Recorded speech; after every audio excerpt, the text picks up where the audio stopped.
want to take your guns away.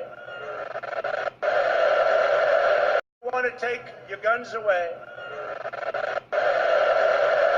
Therefore, some type of background check now. You're talking about members of the Republican Senate who have come forward and say, let's take a look at this.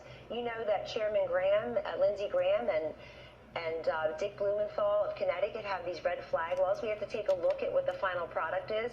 It's Kellyanne Conway from Fox News Sunday and the push for gun reform and the search for common ground. My next guest, one of those Republican senators with a new op-ed from over the weekend, writing this. I'm a gun owner and NRA member. I support red flag laws to help stop mass shootings. Let's bring in our headliner, Florida Senator Rick Scott. Sir, how you doing? And good morning to you. Thank you for your time. Let's try and figure this out. Morning, Senator.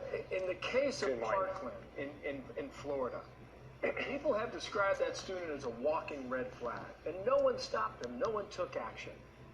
How would your proposal figure that out? Sure.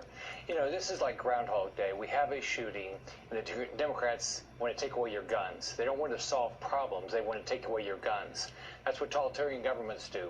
But what we did in Florida was after Parkland happened, I sat down within days, within like 4 or 5 days, I got law enforcement together, mental health counselors together, and I got educators together. And within 3 weeks, we passed logical, common sense legislation to make our schools and our communities safer. It started with red flag laws. It says if you're threatening harm to yourself or somebody else, the law enforcement can go to the court system, and through due process, all weapons can be taken away. And then promptly after that, they have to go back and keep that going. It's not forever. So we also put more money into our schools for law enforcement, more money for mental health counselors. So what we did, in contrast with what the Democrats are doing to take away your guns, we said, what will solve the problem? So we ought to look at red flag laws. We've got to look at everything we can do to keep these communities safer, because you would hate this to happen to your family or any family. Your heart goes out to these families that lost their loved ones. So in the case of the Dayton shooter, for example, do you believe those red flag laws would have taken the gun out of his hands? Well, in almost all these shootings, we know that it's like the Parkland shooting. If you talk to the kids at Parkland, they said, yeah, we knew who was going to do it. And so, we'll get more information as this comes out. But typically, it's unusual if family or friends don't realize that this person has a problem, or coworkers or somebody doesn't realize this person has a problem. So, in the way we did our red flag laws in Florida, which we have good due process, which we need to have for this, is that you can go to law enforcement if this person is threatening themselves or somebody else. So, yeah, I believe that when this comes, when we get all the facts. And again, we need to get the facts before the Democrats just say, take away everybody's guns. You know what the arguments are on the other side. That's a lack of due process. And if somebody reports somebody, what's the genesis of that reporting? Is it motivated by something more than just protecting society? How do you get a judge's order and then go ahead and enforce it and make sure that the law is abided and that person has their own rights not violated? This is very tricky, complicated stuff.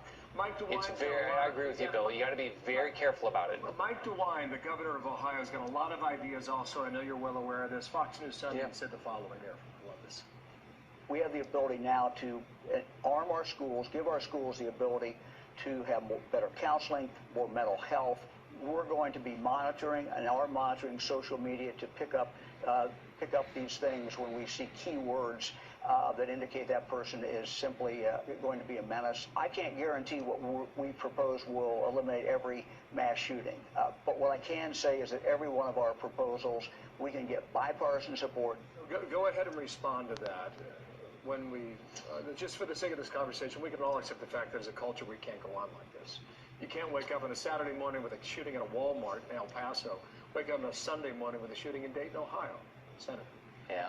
Well, if you look at it, there's something wrong with the young men in our society that they're doing most of these acts, and so we've got to figure that out. But the way I think about it is, let's do the things that are common sense and do everything we can. But you look at in a lot of these cases, there's a lot of red flags. There's a lot of people that missed it. Like in the Parkland case, the FBI had 2 big tips and didn't do anything about it. This kid was stopped over 40 times by law enforcement. So there's a lot of other people. It's not just it's not going to be one thing. You got to do all these things and do it in a common sense way.